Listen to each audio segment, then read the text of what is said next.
Hey guys, Hey. Shaman and Yolanda. We are the connected relationship. Is that who we are? We are. It's December. It is.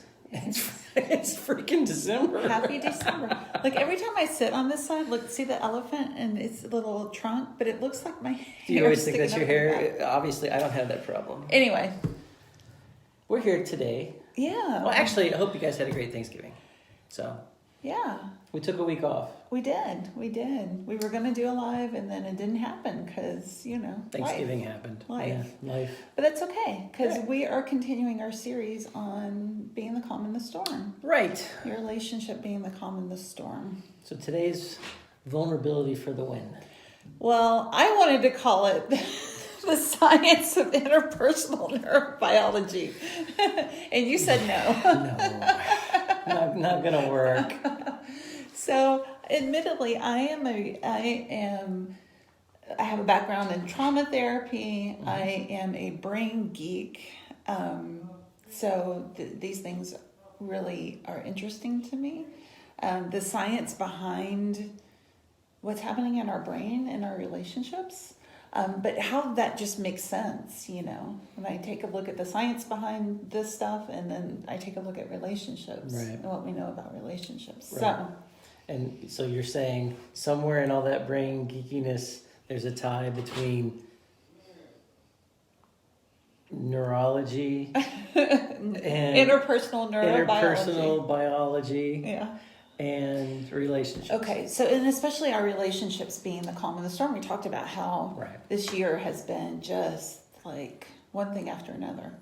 Yeah, it's been a crazy year. And so here's the thing. Our brains scan the environment 4 times a second for threat. Right. 4 times a second. Right. And in everything it perceives as a threat is like, that's bad. It's bad. It's bad. Right. So, 4 times a second, our brain is asking, "Am I okay? Am I okay? Right. Am I okay? Isn't that Am I crazy? okay?" I mean, constantly. It's just always, right? Always, That's that always, caveman always. brain. It is. Right. It is.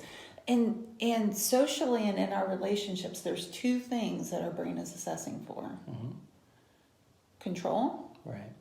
and judgment. That's interesting. Yeah. So control, or does the person that I'm sitting across from have some kind of agenda, right? Right. The definition is, I'm going to get you to do something other than what you're doing right now. Right. And our brain responds, that typical fight, flight, freeze response that we get when our brain assesses for threat and feels threatened. Yeah.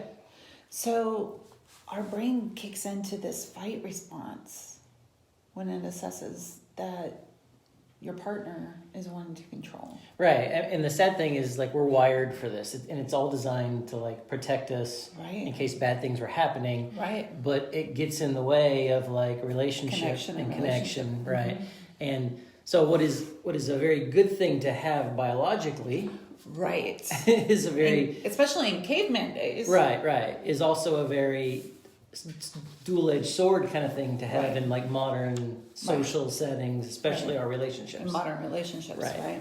right? So think about that, control and having an agenda, Right. right? When we interact with our partner from that space, or Mm-hmm. when we're on the receiving end of that, our brain automatically kicks into fight, flight, Right. freeze, that fight. Right. I mean, I think about that. Like, you think about the times, like, in our relationship where you've tried to step on somebody and take control of something, or no, we're going to do it my way, or whatever. And your immediate response to all that is always like, oh, it's like, no, that doesn't work for me. Right. So yeah, it's so obvious how much of a threat it Right. feels to you, even like physically, Right. in your body. Well, you do have that physical response, Right, even right, when right, your right. partner's Like, like, "We're going to no. do things my way," and you're Right. like, Right. "Watch me, right. watch me." That usually makes us just dig in even more. Right. I do. I just like kicked my heels like Right? into the Isn't floor. that funny? So, and that second, our brain asking, "Am I okay? Am I okay?" So we have the control factor, Right. and then we have judgment. Right, which is also another very easy thing for us to do. Yeah. We can be Judgy McJudgerson. Right. And again, our brain is wired for judgment. It's part of what keeps us safe, especially in that, primitive brain state, caveman mind.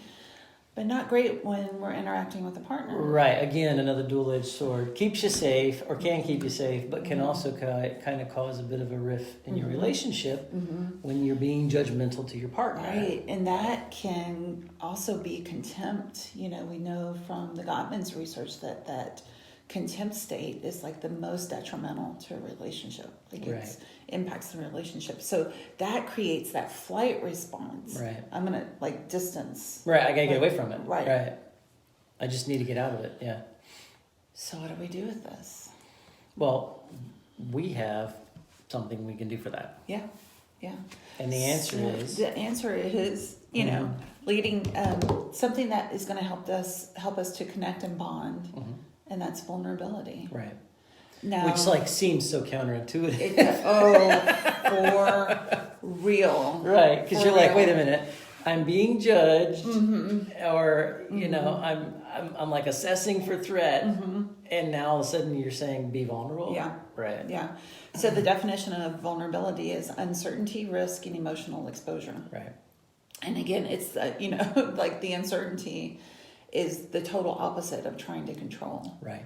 It's Right. like, okay, let's just let it go. Right. Right. Right. And, you know, the risk and emotional exposure, like I know that I was just actually journaling about this today, like those moments that I am most judgmental, that's armor that I put up to protect myself It is. from, It really is. you know, some of the more challenging emotions. It's easy to get angry and judgmental. Right? Right. That's what we're conditioned to do in our Right. society. Right. It is a lot more vulnerable, but a lot more honest when we say, man, that makes me sad, or Right. that hurt. Right. You know? Right. But being vulnerable can kind of counter all of that. Right. You Right. know? So meeting that, you know, wanting to control, if you find yourself in that space of wanting to do something to control your partner, Right. release from outcome.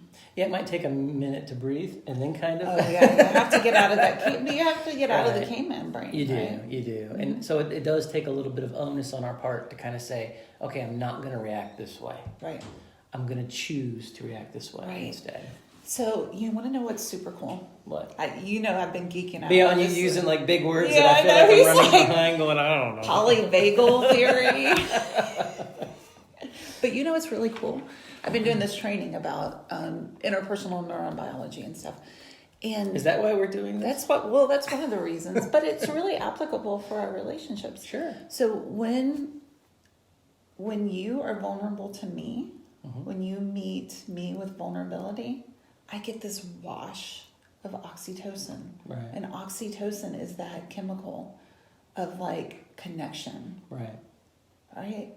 So you entering in vulnerability with me, release of oxytocin, and then I can respond. Right. Right. So I've always said, wow, vulnerability really begets vulnerability. Right. And there's brain science behind that. Right. But it also begets, like we were discussing earlier, empathy and compassion And connection. and in that connection, moment. ultimately, Yeah. which And is that- where we're trying to get, right? In that safe harbor. Right. Right. That Right. safe harbor that we're wanting our relationship to be. Right. So that is our tip for today. Vulnerability for the win. Do we have some kind of like challenge today, or? Go for it. Well, I was asking you. I don't know. I say the challenge today is the next time you feel that you're going to be judgmental to your partner Or controlling. or controlling to your partner, take a breath and then open up about something to your partner. Yeah. Lean into that vulnerability. Right. And see where it takes you, because I think that will be an interesting exercise. Here's the thing though, it feels really shaky. Oh, yeah, it's not going to feel comfortable. Doing that vulnerability thing feels really exposed and shaky. Right. But it's the most courageous thing that we can do for our relationships. Awesome. All right, guys, have a good day. Have a good day, guys.